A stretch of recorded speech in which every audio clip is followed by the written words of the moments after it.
本期视频是萨克斯教授近日参加油管一档访谈节目的节选，他对中国的发展持完全肯定的态度，批评了美国对此的神经质反应，犀利地指出所谓产能过剩就是西方为了抹黑东大而捏造的术语。我们看看他是怎么说的吧。 Is this resentment helping China kind of attract and take away partners and allies from the United States? And more broadly, why is China having so much success in getting countries to migrate toward their alliance, toward their axis? Well, look, basically, China is doing a good job of economic development and technological advance. Over the period from 1980 until today, it's had the most remarkable economic transformation through very high saving, very hard work, unbelievable improvement in educational access and quality. They've just done a tremendously good job. China remains poorer than the United States per capita, or remains poorer than Europe per capita, but the advance has been tremendous. The improvement of the quality of life has been tremendous. And because China is 1.4 billion people, compared to the 335 million people in the United States, 4 times larger, the size of the Chinese economy in absolute terms is larger than the U.S. if you measure it at a common set of international prices, what's called purchasing power adjusted prices. China's done a good job.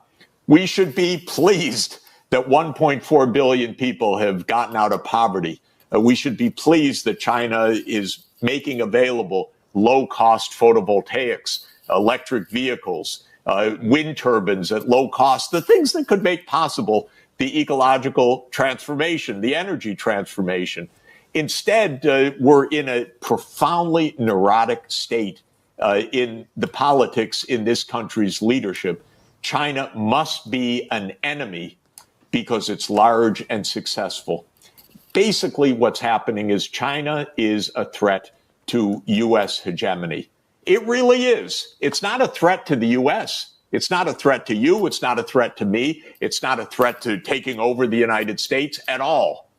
But it is a threat to the claim that the U.S. runs the world. And that is leading to a neurotic reaction. And if you want to see the neurotic reaction, people should look at Foreign Affairs magazine, which is the magazine of the Council on Foreign Relations, the establishment institution. Every issue is, are we still number one? What are we going to do? How do we stay ahead of China? How do we contain China? Everything is about China.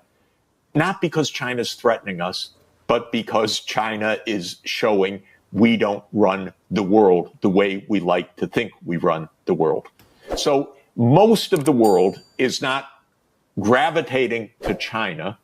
Most of the world is saying, don't make us choose. Don't make us be on your side versus China's side. We just want to have life. We want to trade with China. We want to have a perfectly normal relationship. We want them to help us build a fast rail or a new power grid. Why are you telling us that if we do it with China, we become an enemy of the United States? This is where we are so messed up. And when China has this big industrial structure, we now say that's overcapacity. This is a term that didn't even exist before. There's no overcapacity in China. The world needs what China produces. It needs solar modules. It needs wind turbines. It needs electric vehicles. We're in a climate crisis, so we need all that stuff. We should be encouraging this development. We should be encouraging China's making loans and investments in developing countries to help them make their energy transformation. But China is a threat to America's delusion that it runs the world.